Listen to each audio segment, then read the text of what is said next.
प्रशांत किशोर जिस दिन सत्ता में आ गया किसी भी तरह बिहार के लोगों को बरगला करके अगर, तो देखिएगा बिहार के आम जनता को सिरिंज लगा के खून चूस लेगा ये आदमी। प्रशांत किशोर बैठ करके हमारे साथ डिबेट करे, अगर प्रशांत किशोर का हमसे ज्यादा बेहतर विजन हुआ तो हम आजीवन उसका गुलामी करेंगे। के हिसाब से जो लोग अभी जन स्वराज को और प्रशांत किशोर पे भरोसा करते हैं उनको नहीं करना चाहिए, नहीं करना चाहिए। और ऐसे ही लोग हैं जिसको कुत्ता बिलाई पूछने वाला नहीं है, जो सुबेरे उठता है आंख मलैत आ सोता है शाम में विधायक का है न बनली, ऐसे लोगों के साथ गया है जो थका है हारा है, जिसको कहीं इज्जत नहीं मिल रहा है, कहीं सम्मान नहीं मिल रहा है, कोई पूछने वाला व्यक्ति नहीं है। ऐसे लोग वहाँ गया है कि हो सकता है कहीं विधायक बन जाए, कहीं सांसद बन जाए, एक साथ रहम। तो देश का बिहार का सबसे बड़ा राजनीतिक दलाल है, उसको हम राजनीतिक दलाल से ऊपर कुछ देखबे नहीं करते। तो प्रशांत किशोर मतलब राजनीतिक दलाल है, राजनीतिक दलाल है। ऐसा कैसे कर सकते हैं? देश में घूम घूम करके सब पार्टी के साथ चुनाव में दलाली किया।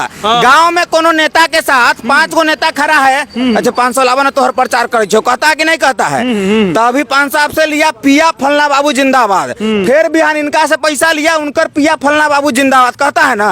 तो प्रशांतो किशोर ये किया है, कभी भाजपा जिंदाबाद कहा है, कभी राजद जिंदाबाद कहा है, कभी कांग्रेस जिंदाबाद कहा है, कभी समाजवादी पार्टी जिंदाबाद कहा है, कभी ममता बनर्जी के तृणमूल जिंदाबाद कहा है।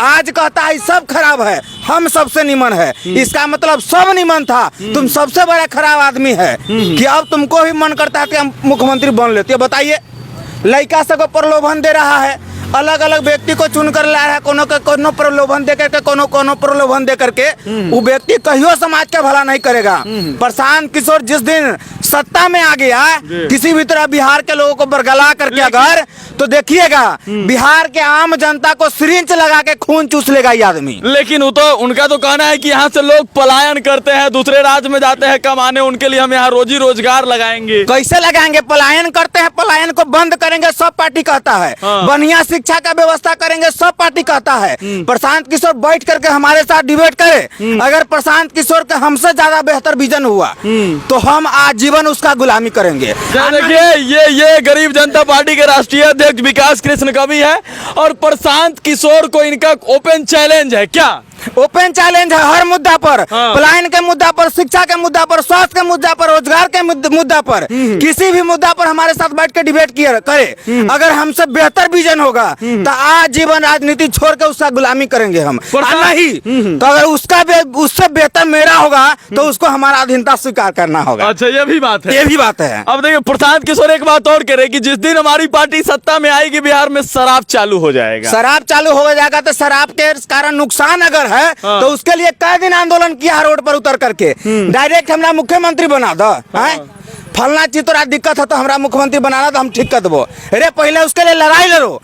राजनीति का देखिए, राजनीति का मूल मंत्र है समाज के लिए लड़ने वाला व्यक्ति चाहिए, नेता हो जो रोड पर संघर्ष करने वाला हो। डायरेक्ट एक बार मुख्यमंत्री बना दो तो भैया कुछ करबो, से पहले ना करबो। नहीं, लेकिन उनका ये भी कहना है कि शराब बंदी जो सरकार लगाई है वो शराब बंदी तो लगाई गई लेकिन हुई नहीं, इससे अच्छा है कि चालू कर दिया जाए। चालू कर दे। देखिए, चालू करने से भी तो बिहार का विकास नहीं हो जाएगा। चालू करने से कितना परेशानी था ये तो देख रहा है।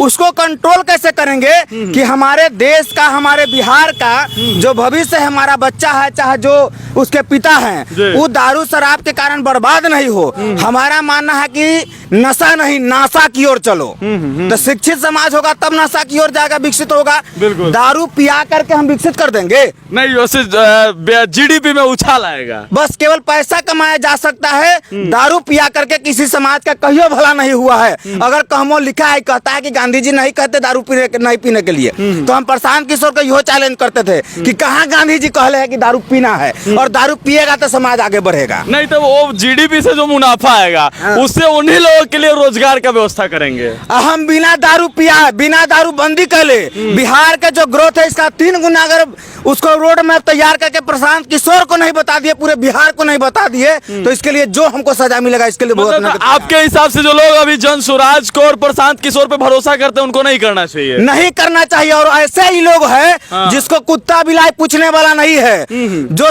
सुबेरे उठता है आंख मलैत आ सोता है शाम में विधायक काहे न बनली। ऐसे लोगों के साथ गया है जो थका है, हारा है, जिसको कहीं इज्जत नहीं मिल रहा है, कहीं सम्मान नहीं मिल रहा है, कोई पूछने वाला व्यक्ति नहीं है। ऐसे लोग वहाँ गया है कि हो सकता है कहीं विधायक बन जाए, कहीं सांसद बन जाए, एक साथ रहम तो वो तो कहता है कि पैसा की दिक्कत नहीं है, हमारे पास बहुत पैसा है, आप हमारे साथ आइए। अब बताइए, मतलब कहीं ना कहीं उनका भी, उन पे जो लोग भरोसा करेंगे, विश्वास करेंगे, उनको इन दोनों लोगों से, मतलब जो पीछे अभी वर्तमान समय में जो सरकारें हैं उनसे भी बदतर स्थिति बना देंगे ये। अरे बदतर स्थिति बनाइए देगा। जो राजद है, चाहे कांग्रेस है, चाहे जदयू है, एक से बढ़िया विजन प्रशांत किशोर का होना चाहिए ना।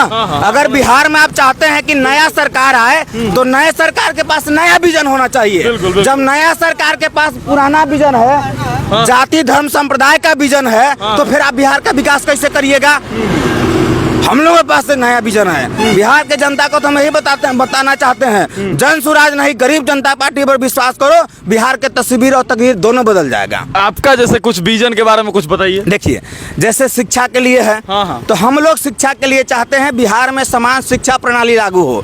तो समान शिक्षा प्रणाली क्या होगा कि जहां गरीब मजदूर किसान के बच्चा एक साथ सरकारी विद्यालय में बैठ करके मतलब अधिकारी पदाधिकारी मुख्यमंत्री प्रधानमंत्री के बच्चा के साथ पढ़ेगा, तब वो अपने पद पर बने रह सकते हैं, नहीं तो बने रहने का कोई अधिकार नहीं होगा। हाँ, जहिया मुख्यमंत्री को, मंत्री को, डीएम को, सीएम को, सबको गरीब के बच्चा के, इनका बच्चा के साथ सरकारी स्कूल में पढ़ाना होगा ना, वो दिन ओकरो बच्चा पढ़ेगा तो इनका भी बच्चा पढ़ जाएगा। लेकिन जब तक ऐसा नहीं होगा तब तक समाज में भेदभाव रहेगा। चूंकि धनी के बच्चा धनिक स्कूल में पढ़ेगा, गरीब के बच्चा गरीब स्कूल में पढ़ेगा। गरीब सरकारी विद्यालय में पढ़ाई का कोई सिस्टम नहीं है, प्राइवेट विद्यालय में पढ़ाई का सिस्टम है। तो सबको नौकरी सरकारी चाहिए। मुख्यमंत्री प्रधानमंत्री एमपी विधायक बनना है, बीडीओ सीओ कलेक्टर बनना है, लेकिन सरकारी स्कूल और सरकारी अस्पताल नहीं चाहिए। सरकारी स्कूल में गरीब के बच्चा जाएगा, ई चचा के बच्चा जाएगा, इनकर बच्चा जाएगा। और जितना अधिकारी पदाधिकारी है, सांसद विधायक है, ओकर सके बेटा पढ़ेगा बड़का बड़का स्कूल में, काहे पढ़ेगा? तू अगर सरकारी पद पर रहेगा तो तोहर भी बच्चा इनके बच्चा के साथ साथ सरकारी विद्यालय में पढ़ेगा। अगर नहीं रहना है तो फिर नहीं रहो तुम, लेकिन समानता का भाव होना चाहिए। सब सरकारी पद पर बने हुए अधिकारी पदाधिकारी, चुने हुए जनप्रतिनिधि के बच्चे एक साथ सरकारी विद्यालय में गरीब मजदूर किसान के बच्चा के साथ पढ़ेगा, तब वो अपने पद पर बने रह सकता है, नहीं तो रहने का कोई अधिकार नहीं। मतलब जिस दिन ये तमाम जो नेता लोग हैं उनके भी बच्चे अगर सरकारी विद्यालय में जाने लगे, वहाँ पे पढ़ाने वाले शिक्षकों के बच्चे वहाँ पढ़ने लगे, जिला के डीएम का बच्चा उस स्कूल में पढ़ेगा, इनके बच्चा के साथ साथ इनके बच्चा के साथ साथ, काहे नहीं पढ़ेगा? और वही स्कूल में, वही अस्पताल में इनका इलाज होता है, वही अस्पताल में सीएम साहब को भी इलाज कराना होगा, डीएम साहब को भी इलाज कराना होगा, तब ना पता चलेगा कि व्यवस्था क्या है। लेकिन आपको क्या लगता है कि वही अस्पताल में इलाज मर जाएगा, इनकर बाप मर जाएगा, इनकर भाई मर जाएगा, आपका लंदन में इलाज होगा? व्यवस्था आप दिए हैं, सोचे कहिएगा माइक पर कि हम गरीब के भला के लिए सरकार चलाते हैं, और गरीब का भला करना नहीं है। तो अनुकंपा वाले डॉक्टर से वो इलाज करवा के मरने आएंगे? काहे नहीं मरेंगे? काहे आप बहाली क्यों? ऐसा वो तो गरीब मरेगा। आपके बेटा का कीमत है, इनके बेटा का कोई कीमत नहीं, इनके जान का कीमत नहीं है, इनके बेटी बहू पत्नी का कीमत नहीं है।